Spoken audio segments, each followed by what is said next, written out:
Are you looking for inspiration on a daily basis? Then check out Deal to Heal Tees. With our inspirational tees, you're sure to find something to inspire you. That's dealtohealtees.com. Put some inspiration in your situation. Wear inspirational tea and be inspired all day. Let's go to dealtohealtees.com. Again, that's dealtohealtees.com.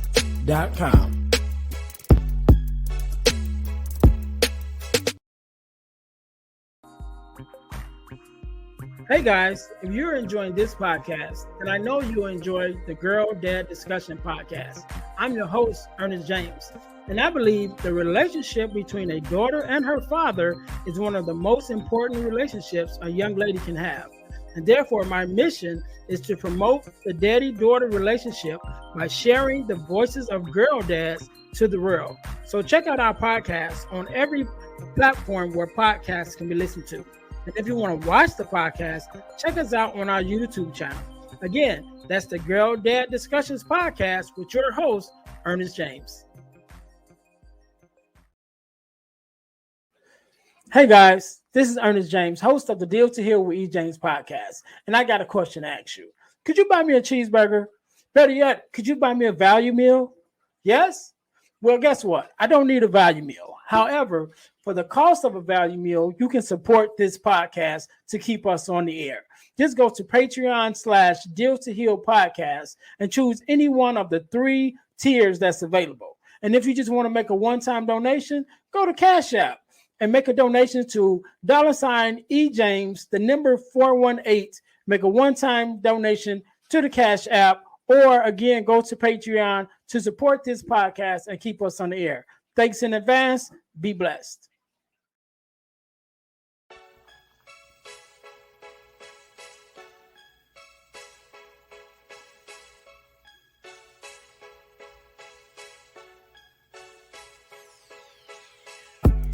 Welcome to Deal to Heal with E. James podcast. On this podcast, my guest and I will discuss topics and ways to help us to heal in every area of our lives. I believe that everyone can live a life that is happy, healthy, and whole. So I'm on a mission to help people to deal, heal, and fulfill. Deal with your problem, heal from the pain, and fulfill your purpose. Thanks for tuning in. Let's get to it.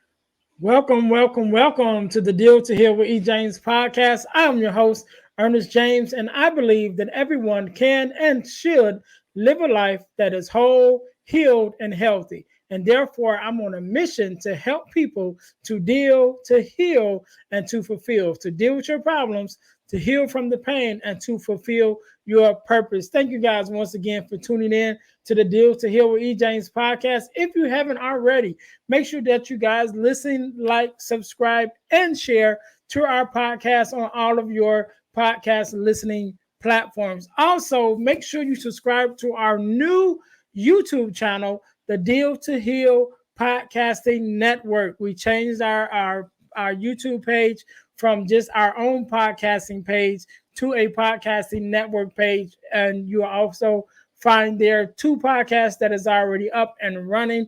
And we have 2 more in production that will be coming out soon. So if you go to the Deal to Heal Podcasting Network on YouTube, you'll be able to find our podcast there, as well as our new podcast. And also you can find there our partner podcast, the Girl Dad Discussions podcast, with myself, E. James, as the host on that same YouTube channel. And on that podcast, I have discussions with other girl dads like myself, or even daughters, to talk about the daddy-daughter relationship. So make sure you guys check that out. Again, that's the Girl Dad Discussions podcast with E. James, which is me, right?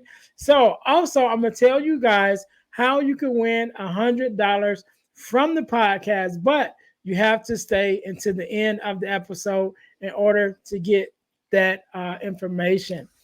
So as you guys know, we are a self-sustaining podcast, and the way that we stay on the air is by bringing you amazing products that you can purchase in order to support us. So our products of the week for this week is our amazing purpose journal and our purpose planner. If you guys can see, it's a purpose journal and a purpose planner that I created myself, just to help the audience. I use it myself in order to journal from day to day, and also to plan out your days for the work that you are doing and the plans that you have in your life. Because if you don't have a plan, they always say if you fail to plan, then you plan to fail. So make sure you guys check out our purpose journal and our purpose planner. They both can be found on Amazon. The links are in the description. So make sure you guys go and check that out. So today, just like any other day, we are blessed with the guest, Mr. Duncan. How are you doing? I'm doing good. I'm really looking forward to this. I think we're going to have some fun and Yes. probably drop a bit of value as well.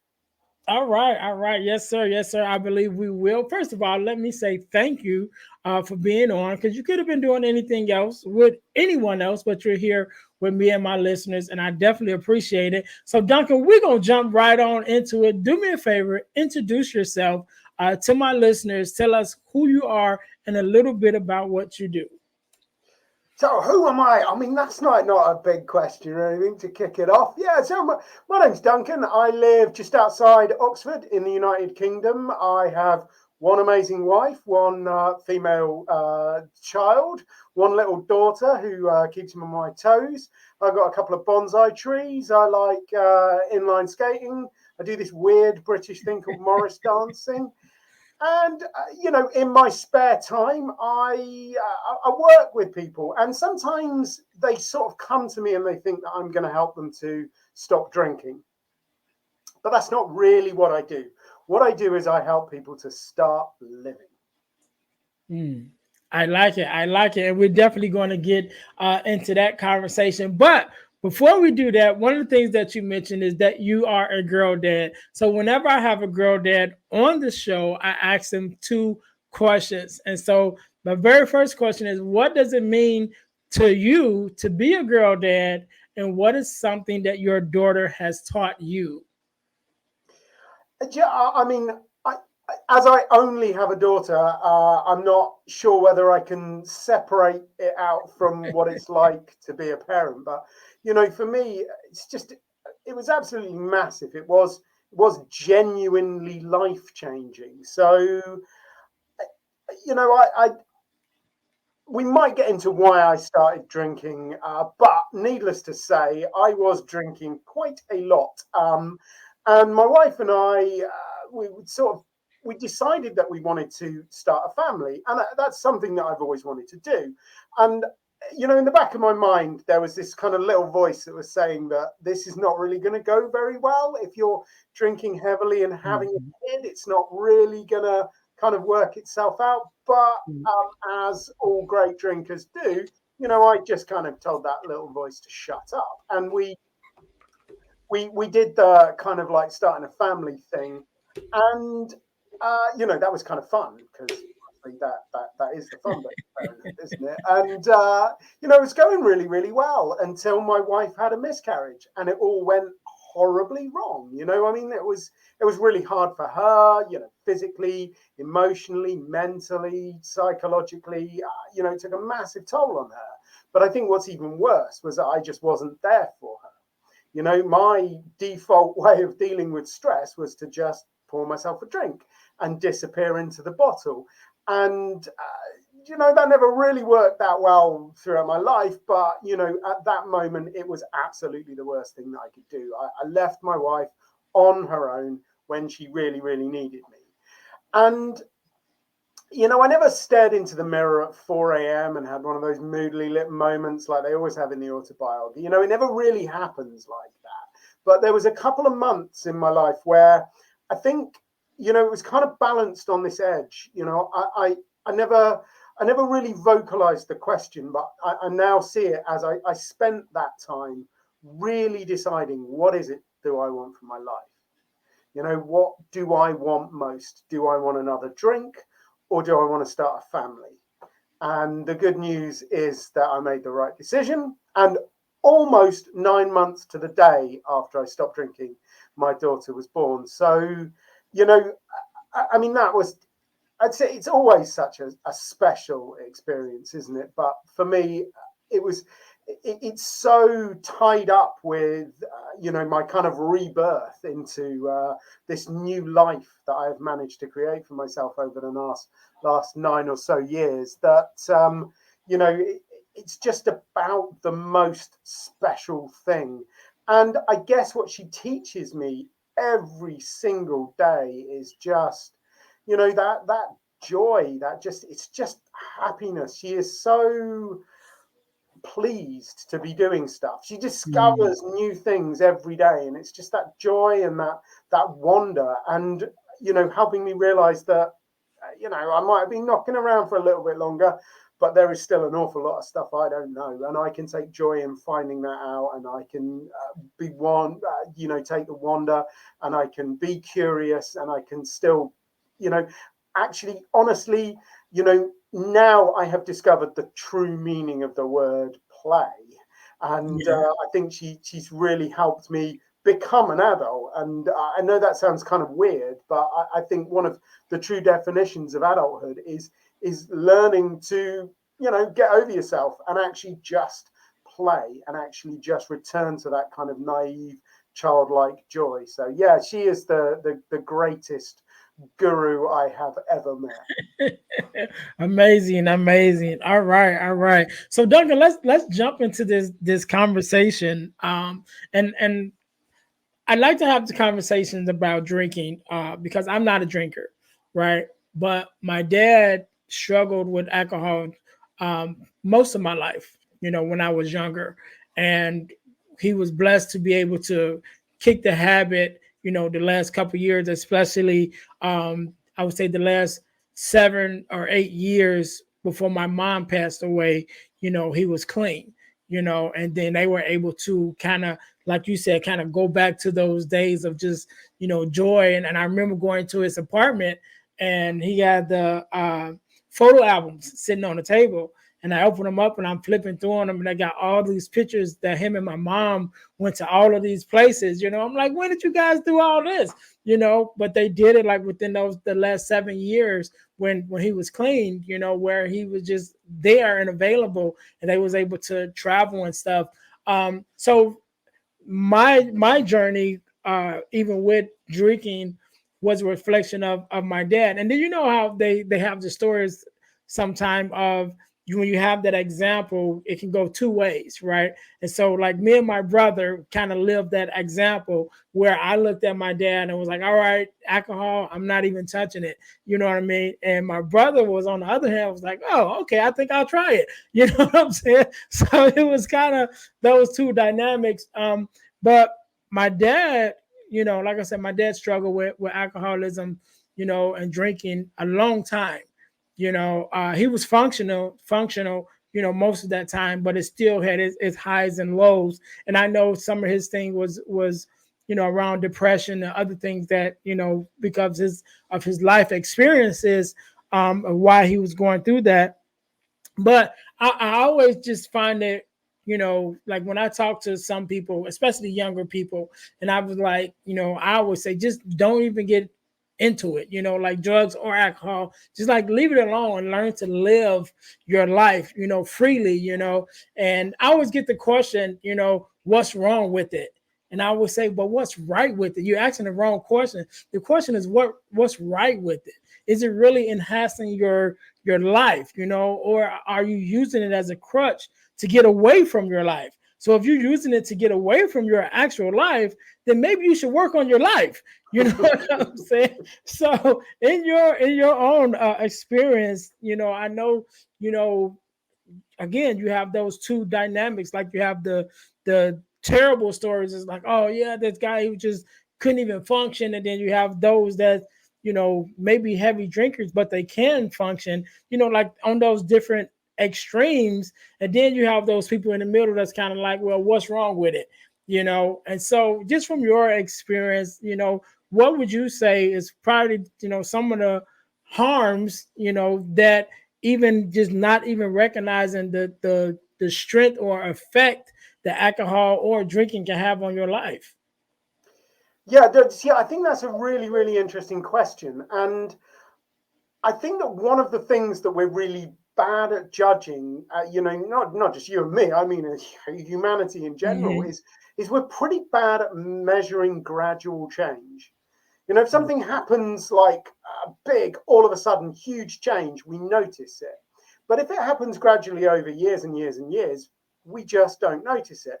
And I think that's part of the problem with alcohol. It's kind of progressive, and the effects that it causes to you generally aren't massive big things. I mean, it can, it Hmm. kills people. A lot of young people die every year drinking to excess through misadventure, doing stupid things, exposure, actually just out and out alcohol poisoning, because lest we forget. And, an espresso cup of neat ethanol would kill most people. So you can kill yourself just in that one go. You can have these big effects like DUI or a prison sentence, but for most people, it's gradual, small changes. They wake up the next morning and they aren't quite as energetic and as focused as they were the day before. And then the next day, it's just a little bit worse. After 20 years, it's actually massively worse. But you haven't noticed it because it's all of these continual, gradual changes moving on and moving on.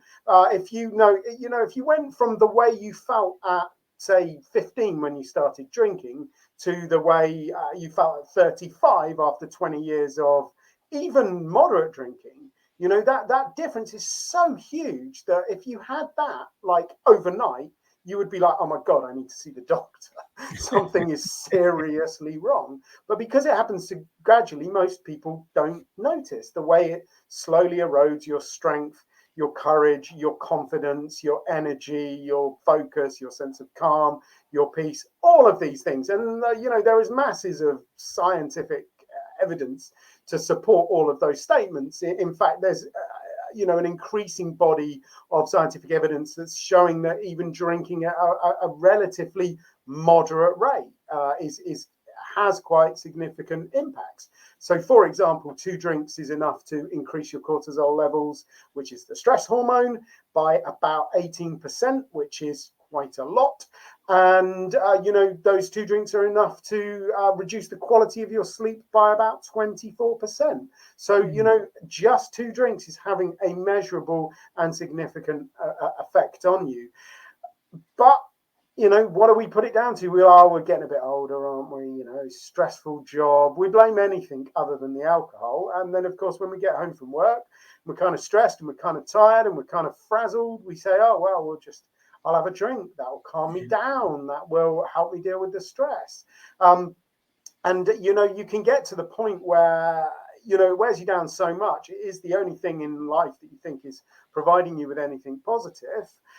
So the last thing you want to do is give up the drink. And that's one of the reasons why it becomes such a vicious downward spiral. Yeah, yeah. So even in your own story, Duncan, I know that it was something that you struggled with and then kind of overcame it. So give us a little bit of even your story of even how you got started. You know what I'm saying? And then what was that like that initial thing that happened in your life where you was like, all right, now that I'm kind of on the other side of this thing, not only am I going to live here, but I'm gonna show other people how to kind of find that new life after it too. Yeah, so I blame poetry. You know, it all happened one morning when I went into school and my teacher asked me to write a poem. And I know that most people are thinking, oh yeah, I get that, Duncan, writing a poem, that would be terrible. But me, I was quite excited because I was really into Shakespeare at the time. And you're rapidly getting the impression that I was one of the cool kids. I know. Anywho, so my teacher asked me to write this poem, and I went at it and I wrote what I considered to be quite a good poem for a 9-year-old anyway. And I showed it to him. And he went, yeah, well, look, your handwriting is scruffy. You missed a load of commas and all of these words are spelt right. So I said, yeah, but what's important about a poem? Is it, where you put the commas, how you spell the words, or is it actually what you write? Is it the use of what I now understand to be imagery and assonance and alliteration and metaphor? I mean, that's what's really important about a poem, isn't it? Who cares how you spell it? Who cares where the commas go? And he said, yeah, Duncan, see me after school. And that sort of kind of sums up my experience with school. I had this kind of like one set of very firm beliefs about how the world should work, and then my teachers had this other very firm set of beliefs about how the world should work, and the two never really met. So what I did was I just turned to what I had, and what I had was that socially acceptable drug for 9-year-olds, chocolate.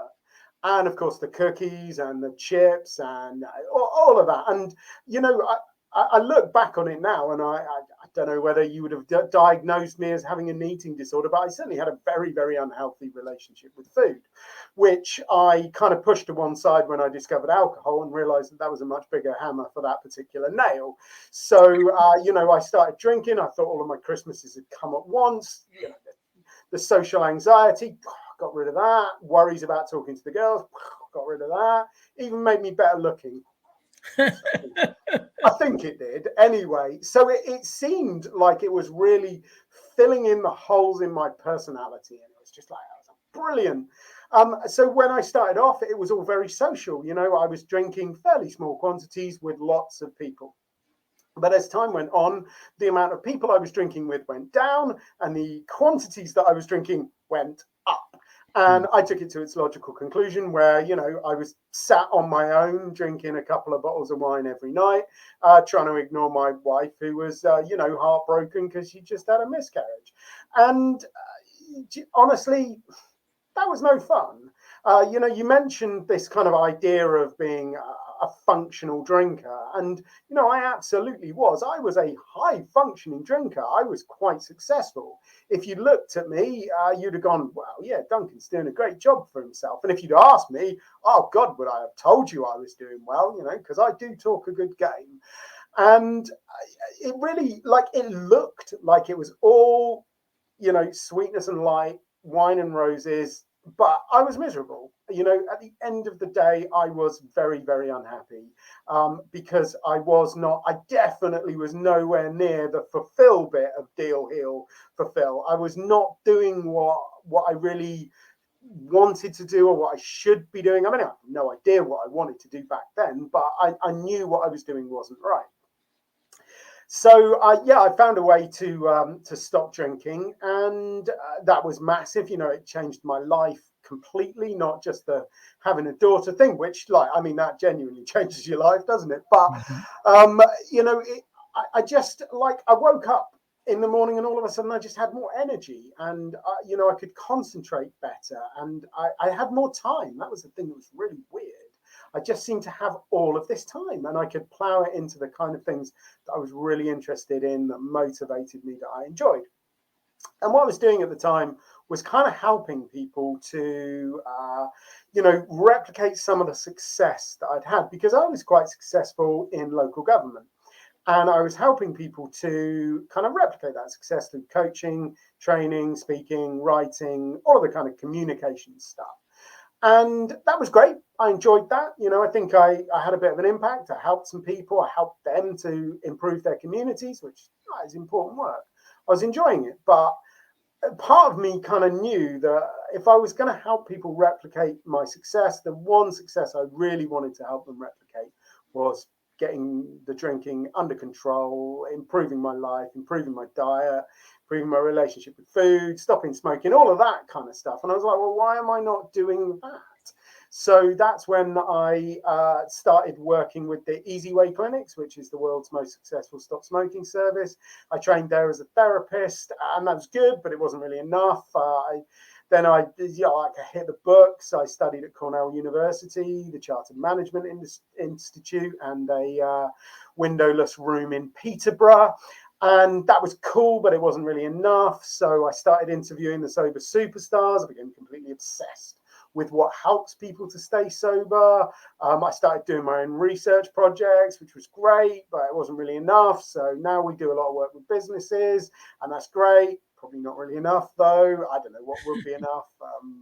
At some point, I'll probably sit down and have a cup of tea and read some like gnarly sci-fi novel. But at the moment, there is a lot to be done, and I am happy to be doing it. I really love it. Yeah, yeah, and you mentioned helping businesses, and I imagine, like we mentioned about those people who may be functioning addicts, of whatever, whether it's substances, whether it's alcohol. I remember I work in construction, right, and I'm a bricklayer, and I remember one morning, so we have to when we work inside of like the steel mills. And so you drive there, you drop your car off, you go to the parking lot, they pick you up in a bus and they take you to wherever area that you're working at, And so we are all the different crafts, we all load up on this bus and when we go to whatever the job is that we're working at.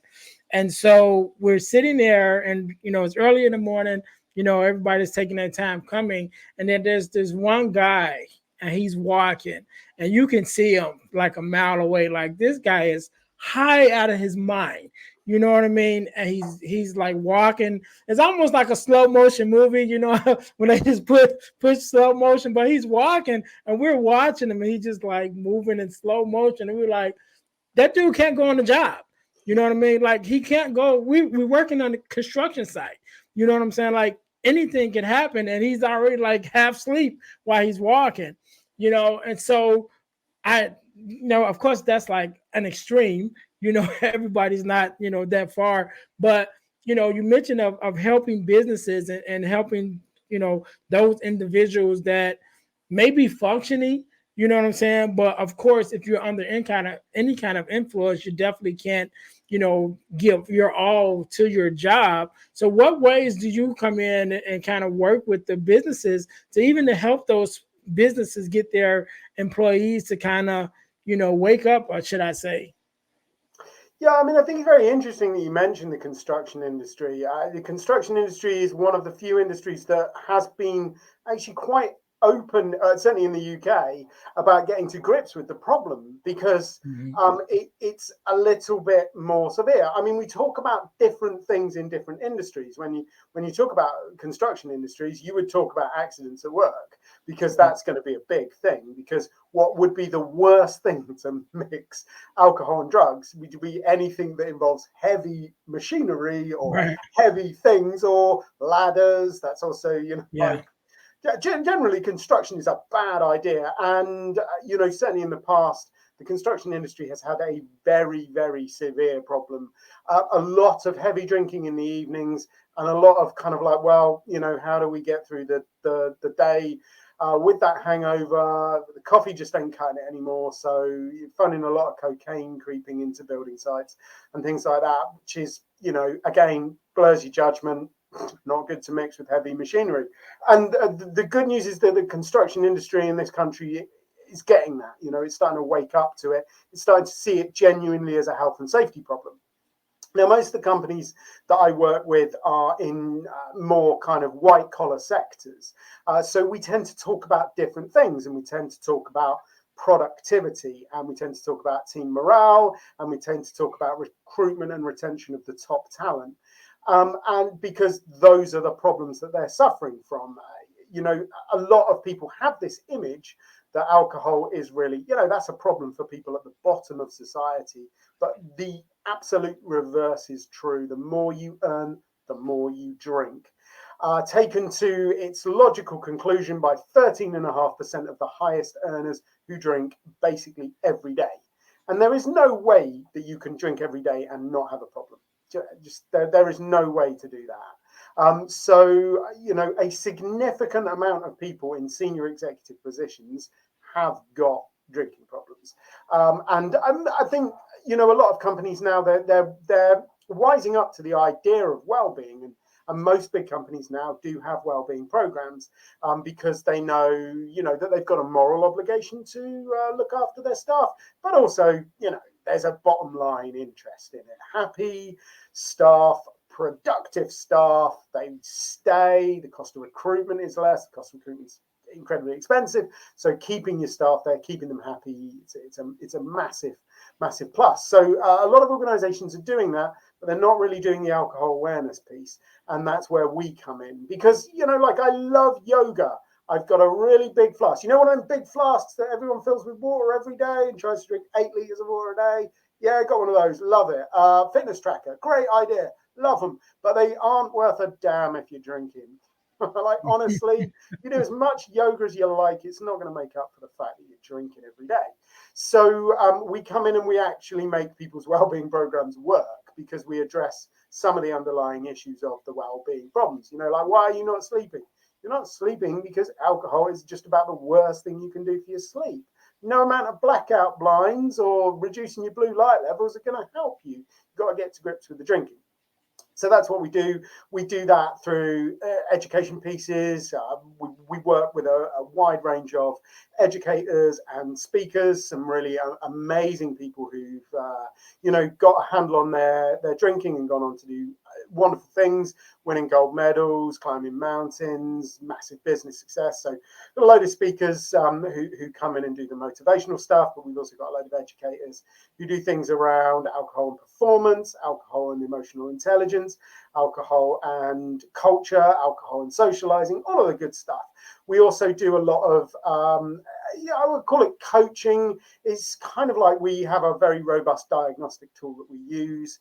We deliver those very quick diagnostic checks and then very quick interventions that go with those to help people who are kind of drinking a bit more than they should, to just get it back to where it should be, just to help them to understand what the lowest risk of drinking is and how to get back there. But most important of all, what we try and do is we try and point out to people that actually drinking less increases your enjoyment of it. So we aren't there to tell you not to drink. We are there to get you to drinking at a level where you will actually enjoy it more than you do at the moment.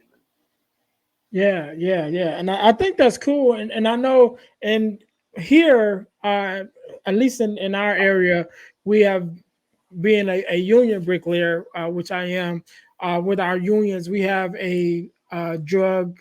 I don't know what they call it. It's a drug program where we get random drug tests and things like that to kind of, you know, promote, okay, the a good environment, you know, work environment, drug-free work environment, should I say? And it works to an extent, but even now, I still know generally alcohol is not technically a drug that they attest for. But of course, if they know that, okay, you came in, you know, too much to do your job, then it'll be addressed.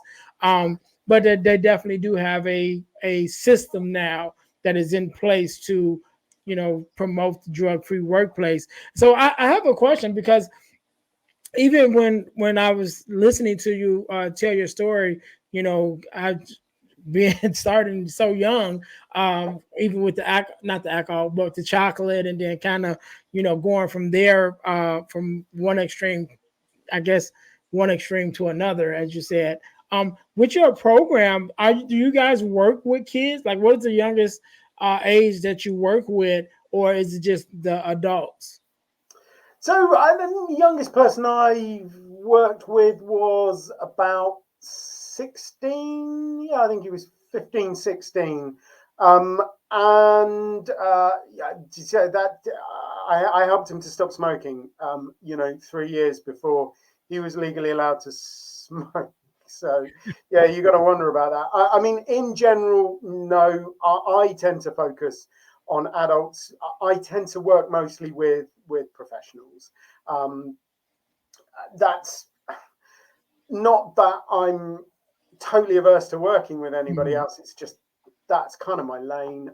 Those are Yeah. the people that I speak to. It seems to make sense. I work probably slightly more with men than I do with women. I think they kind of they prefer my terrible jokes. I don't know. I wrote a book called Real Men Quit, and I wrote that specifically because, unfortunately, there aren't a lot of men talking about stopping drinking. There are a lot of amazing women in the space who are doing some fantastic work. I've got a lot of respect for them. I love what they do. It really resonates with me now. But when I was drinking, if you're talking about drinking white wine before picking your kids up from school, that just wouldn't have resonated with me. So I wrote Real Men Quit so that I could write something that would really specifically speak to men. So there's an awful lot of sports in there. There's an awful lot of James Bond and Star Wars, and, as I say, a lot of really, really bad jokes. And as a result, I do tend to work slightly more often with men. But there's a lot of people that need the help, and I'm focused on helping people. So if you need something, come along, and I will try and help you out with that.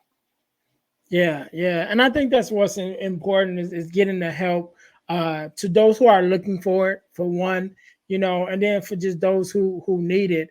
I just know that the reason why I asked that, because generally, I remember, like you said, with the kid that you helped around those teenage years is when they really kind of start exploring, And I remember me growing up and coming up, and it was in those same time periods where my friends started to explore with legal substance and illegal substances, and fortunately for me, I just never had a taste for it, and I always kind of had I already made up my mind by that part, just like, no, I'm good, so it never really took a toll on me or even an interest for myself. But I know so many that it did, starting young, like you said, before they were legally able to buy it. And I remember, just as a running joke, when they started, my friends would always try to get me to drink,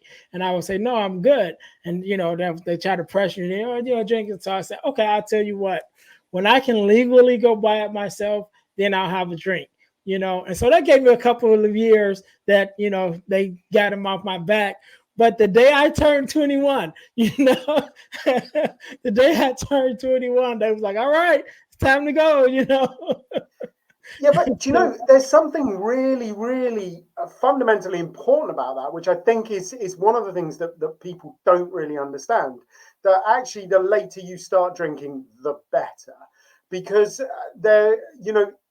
as your brain is developing, which continues until you're 25. If I had my way, the drinking age would be 25 rather than, well, it's 18 in this country.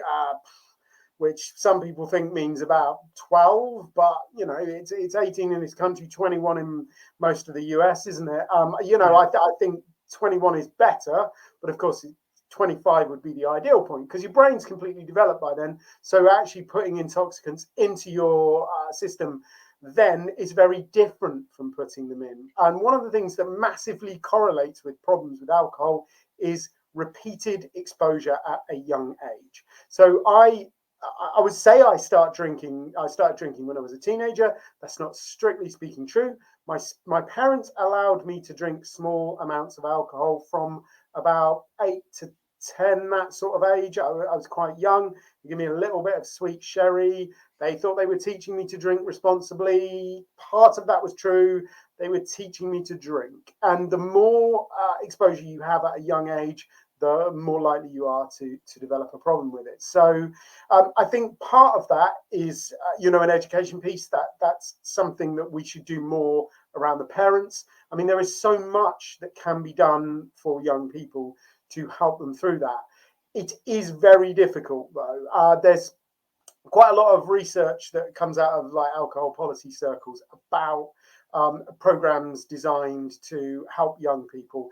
And some of them are quite effective. They don't necessarily tend to be always 100% effective at stopping people drinking, but they increase people's education and understanding of the effects, which often has a long-term impact. If you really want to help young people to stop drinking, then I think that is more of a structural problem. It's more of a society problem. coming at that from two ways. One is obviously the availability and the price of alcohol.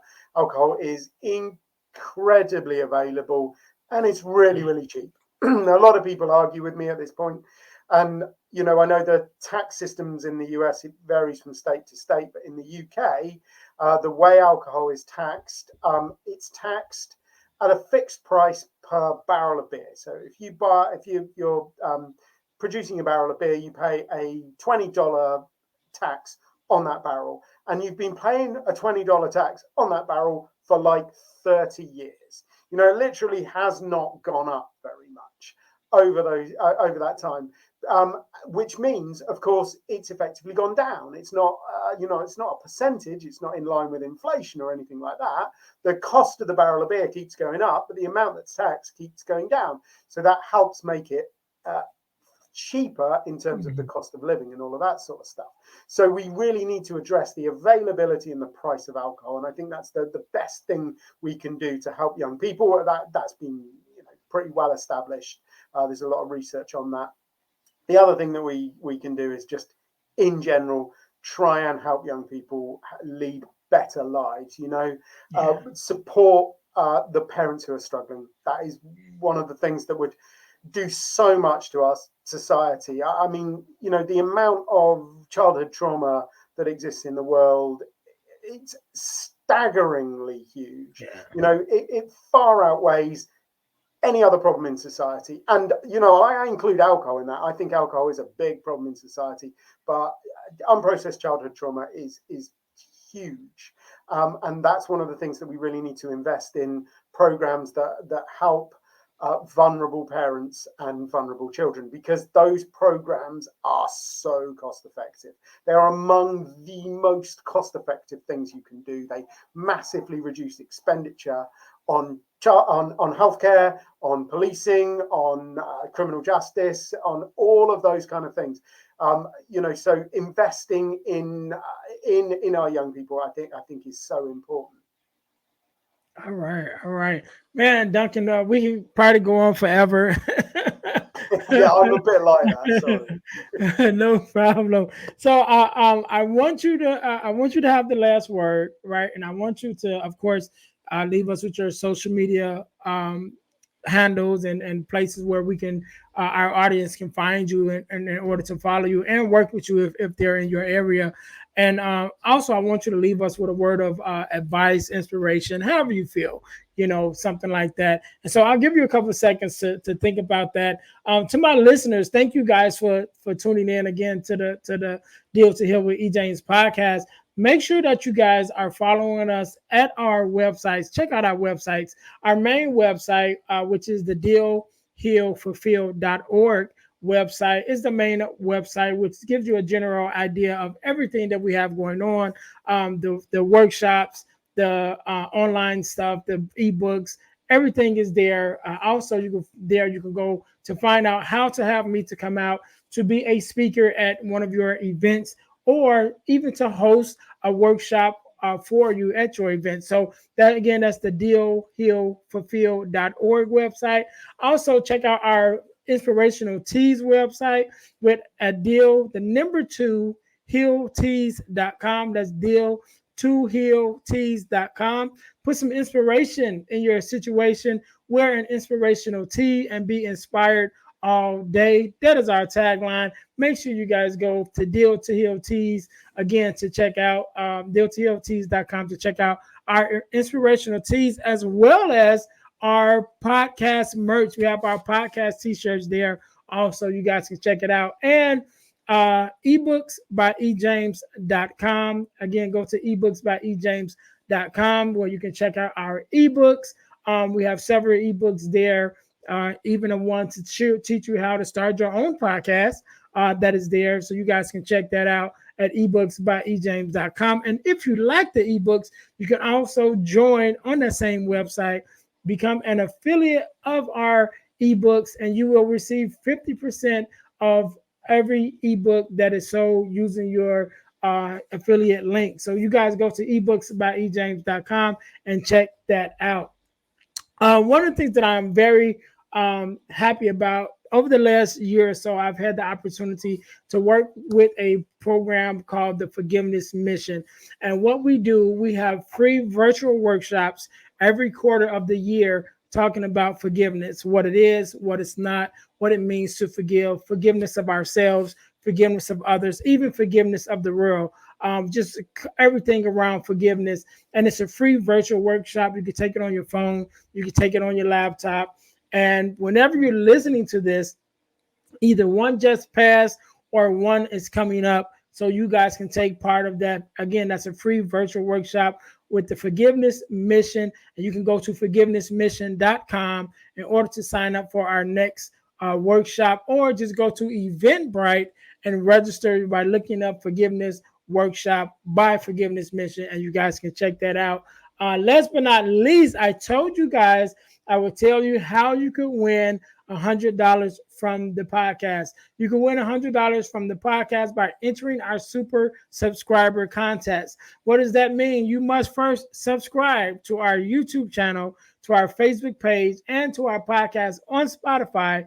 Then text the word WIN, WIN, to the number 866-326-0730. Again, that's 866-326-0730 to qualify to win $100. The contest is random and it's ongoing, which means once you in, you can always win. You don't have to re-up. Just make sure when you text the word win to the number 866-326-0730 that you also leave your contact information so that we can contact you if you are our $100 winner. So make sure that you guys check that out. Again, Duncan, again, thank you so very much for taking out your time to be here with me and my listeners. We definitely appreciate you sharing your expertise and your experience. And I want you to have the last word. So the floor is yours. Do you know what I think is really interesting is this whole idea of deal, heal, fulfill. It so neatly transposes itself onto the stages of stopping drinking. You know, I think there's this big misunderstanding about stopping, that you just stop and that's that. But it's not. The stopping bit is the dealing with the problem. And once you've dealt with the problem, then you have to do the real work. And the real work begins with healing yourself, which is part of this kind of bit of stabilizing yourself. And, you know, we all drink for a variety of reasons, but usually people drink because they are trying to ignore something. So when they stop drinking it, they have to stand in front of it and they have to do that very necessary healing work. But the good news is once you've done that, then you get into the fulfill bit, then you get into the good bit, you get into the success, and you get into the kind of like really getting into grips with your meaning and purpose and going out and, I don't know, writing a symphony, curing cancer, changing the world, all of the good stuff. So I absolutely love that deal, heal, fulfill thing. It's brilliant. So in terms of how people can get in touch with me, you know, I'd love to offer your listeners a free copy of my first book, Get Over Indulgence. So if they put getover.uk, that's just the word get, the word over and the dot and the UK into Google, that'll take you to a bit of my website. It'll allow you to download the PDF or to download the Kindle version. You can also download the audio version there. If you can stand to listen to me for 3 hours and 45 minutes, you can listen to the audio version. I will apologise now for the silly voices. Sorry about that. So that's getover.uk, but that's also a bit of my website. So on there is all of the good stuff that we do. You know, there's links to the social media on there. You know, we're pretty busy on Instagram. It's where we do all of our business stuff. All of our kind of sobriety stuff is more geared towards Facebook and Instagram. But, you know, connect. If you've got any questions, you know, hook up. I'm always happy to chat to people, and if I can help you, I will genuinely try to. And, you know, one or two last things I'd like to leave people with. One is support this man. He's doing some great work. So get over to Patreon. You know, don't just buy him a cheeseburger. Don't buy him a value meal. Buy him the, like, king-size, big, super Whopper Mac meal and support him to continue to put all of this great, amazing stuff in the world and do all of the work that he's doing. And once you've done that, you know, just remember that you are enough. You know, you don't need the alcohol. You don't need cigarettes. You don't need junk food. You don't need the booze. You don't need any of it, because you are enough. You have inside you everything that you need to live a meaningful, fulfilling, wonderful, beautiful life. All right. We can't end it no better than that. To my listeners, thank you guys once again for tuning in to the Deal to Heal with E. James podcast, where our mission is to help you to deal, heal, and fulfill, to deal with your problems, to heal from the pain, and to fulfill your purpose. Until next time, you guys be blessed. Hey guys, I know you're enjoying the podcast. However, don't forget to join our text line at 866-326-0730. That's 866-326-0730 in order to receive text messages with new events and things that is going on and new episodes as they release. All right, see you in a minute. Thanks for listening to the Deal to Heal with E. James podcast. Remember to listen, like, subscribe, and share. This episode has been brought to you by Deal to Heal Teas. Put some inspiration in your situation. Wear an inspirational tea and be inspired all day. Let's go to dealtohealteas.myshopify.com. Remember, our mission is to help you to deal, heal, and fulfill. Deal with your problem, heal from the pain, and fulfill your purpose. Thanks for listening.